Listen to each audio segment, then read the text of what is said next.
সেখানে হচ্ছে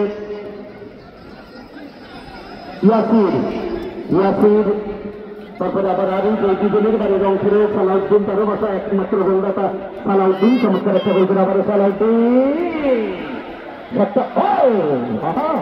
এক্সেলেন্ট বলবেন সালাউদ্দিন, আর একটু জোরে করে মারতে পারলেন সম্ভাবনা তৈরি হতে পারবেন সুমন, দেখে দিচ্ছেন কাকে দিই সেন্ট্রাল রাইট উইং ব্যাক পজিশনে।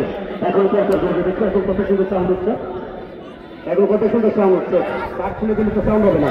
আবার ধরতে পারলো না 9 নম্বর আলিফুর, রিসিভটা তার ভালো হয় না, হতে পারে আপনারা জানেন আগামীকাল রনিরবন্দর ফুটবল একাডেমি, রনিরবন্দর ফুটবল একাডেমি তাদের প্রতিদ্বন্দ্বিতা WFC ফুলবাড়ি প্রতিদ্বন্দ্বিতা করবে।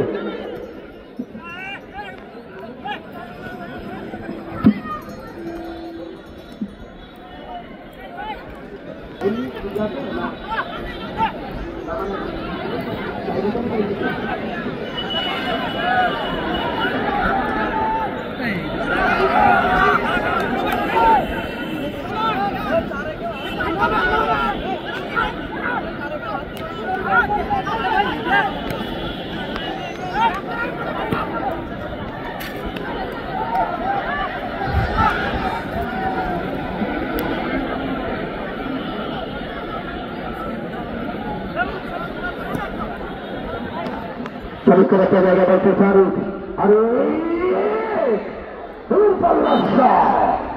যদি টোকা দিতে পারছে তাহলে কিন্তু বাজে না। তিন ধরনের জায়গা নিয়ে জনসমুদ্রে পরিণত হয়ে গেছে দিনাজপুরের মহারাজাগিরি জেলা উচ্চ বিদ্যালয়ের মাঠে, জনসমুদ্রে পরিণত হয়ে গেছে। হাজার হাজার মানুষ বিভিন্ন জায়গা থেকে তারা কিন্তু ছুটে এসেছে দল বেঁধে আজকের এই খেলাটিকে উপভোগ করবার জন্য। রেহাতুল ইসলাম শেখা 7 নম্বর ওয়ার্ডের সাবেক কাউন্সিলর, প্যানেল মেয়র, তারই কিন্তু তত্ত্বাবধানে পরিচালনায় এই টুর্নামেন্টটি প্রতিবার অনুষ্ঠিত হয়। গত দশমবারের মতো এই টুর্নামেন্টটি যে দল চ্যাম্পিয়ন হবে তারা তাদের অনেক বড় একটা ট্রফি এবং 1 লক্ষ টাকা এখান থেকে জেতার চেষ্টা নম্বর 4, সেখানে অবশ্য প্রতিহত করে দিলেন।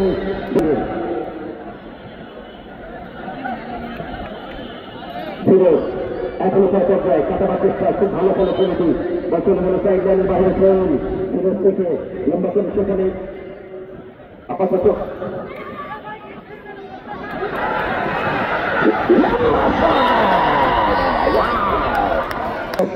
বেশ খানিকটা প্রাণবন্ত, তারা যারা ভালো খেলে তাদেরকে সমর্থন যোগায়। দুই দলই আজকে ভালো খেলছে, বা একটু খেলার দৈনিকতা দিক দিয়ে আদান প্রদানের দিক দিয়ে অনেকটাই এগিয়ে রয়েছে পঞ্চগড়ের এই দলটি। পঞ্চগড়ের চমৎকার নৈপুণ্য, কিন্তু এখন পর্যন্ত 0-এর উপরে বসবাস। ফুটবল একটা কথা আছে, কে ভালো খেললো আর কে খারাপ খেললো শুধু বড় কথা নয়। এক্সেলেন্ট ফুটবল, কে জীবের বেশি